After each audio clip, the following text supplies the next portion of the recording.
Greetings! It is I, Tantus Naravan Dracovin, Lord and Emperor of the Dracovin Empire. Welcome! It's time to continue our talking of some anime series, this time from the Winter 2016 season, and how to use them in a BESM game. Now we're going to be talking about that, how to use these series that I just discussed in your BESM game. So let's just dive right into it. Let's start with Dimension W. For Dimension W, you're going to want about 300 points. Your characters are going to be fairly elite, they're going to be fighters, they're going to be combat people, they're going to have whatever special abilities you develop based around their fighting it out. You're really going to want to make them collectors. That's probably going to be your best bet for anything in this world for the best games. Again, as I've said for most of these videos, you can really be open-ended as much as you want for what you want to build in this world, but I would suggest keeping it to collectors. That's probably going to be the best bet. You can come up with a lot of adventures of collecting things. You can keep it to some of the main storylines that have existed in both the anime and the manga. You don't need to. You don't need to follow some of that things. Like, you don't have to have, in some of those other missions where there's multiple collector groups, you could have your group also be thrown in there and sort of go on a side adventure in part of these adventures. Or you could have them have their own plot lines entirely by yourself. When they design their collectors, they can of course keep them all human. They can make them more like cyborgs, or you could even have some of them be robots too. Similar to Mira is. You can have someone be more of a robot. It's your choice how your character you want to develop is. And these are the sort of three options that I would keep to. They fit the best within this system. That is one of these three options.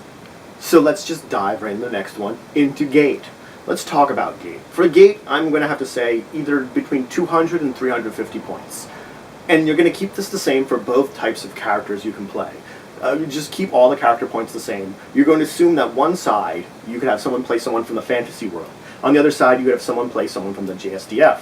If they're JSDF, they're going to have technology. They're going to have weapons and gear and access to gear and stuff like that.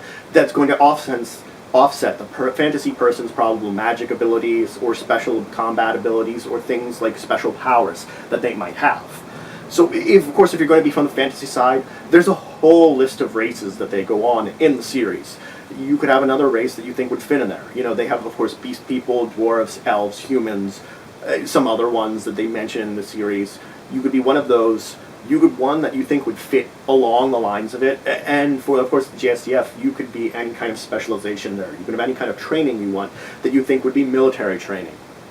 And really what you should do is you should make a team, similar to Tommy's team, that is a team of people that goes on missions. And sometimes, you know, I would give it a little more of that free reign because of the situation they're in, that I would give them an Tommy sort of character as the main leader of the JSDF group, that your main person is maybe not the main person per se.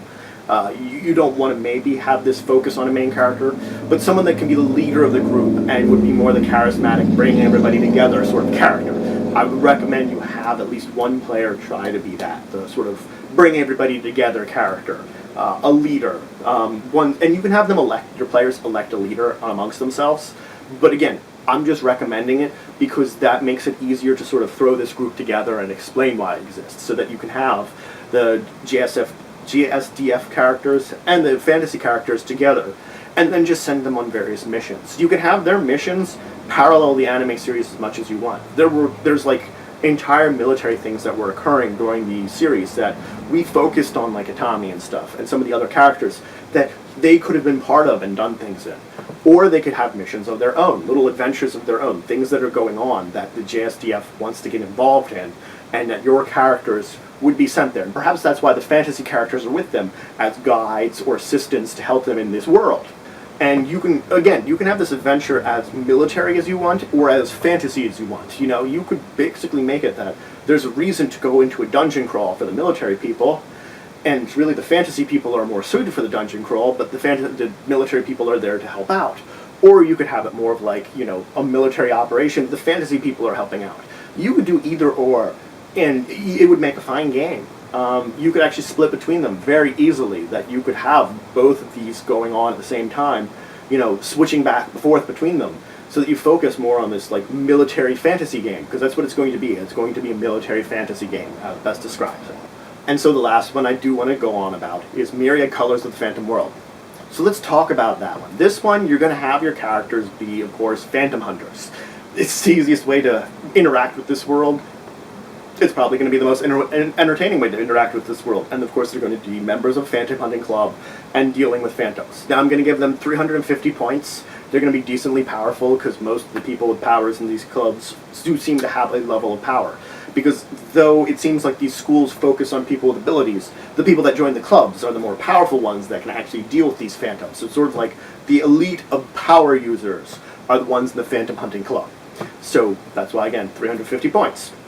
So your adventures are going to revolve around, of course, dealing with phantoms. You could be dealing with rival teams. You know, it would be probably more of a friendly rival than direct combat between them. If you needed to, you could fill out your character's team with some NPCs if you really think that they need more of a balance to their team, whatever they build. It's going to be that option to you. You're going to have to wait and see what your players develop for their powers. Have your players choose whatever powers, their sort of power ideal to fight phantoms that they're going to have. You can see the characters in the anime have like sort of one idea for a power and gain sort of abilities based around that. And of course they can have multiple abilities. Like Haruhiko has summoning abilities from his book, but he also has sealing abilities. Though he also has this little like phantom that apparently is like linked to him directly that's with him. So he can have like a familiar.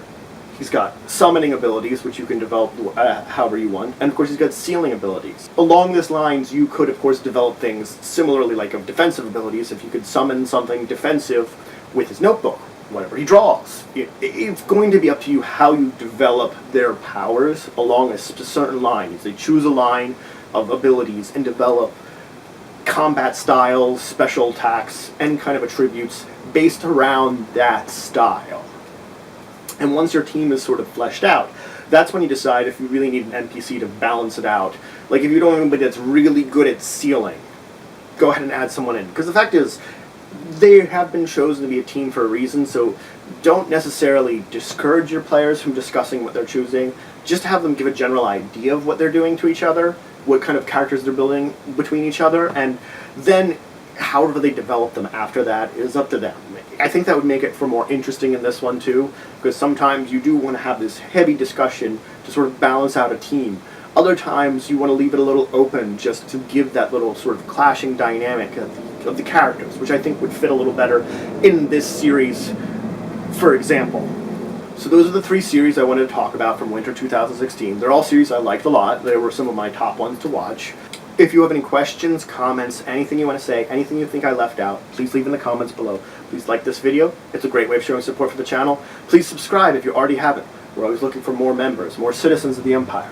And please share this video if you know anybody that would learn anything from it or would just enjoy watching it. And until the next time, I bid you farewell.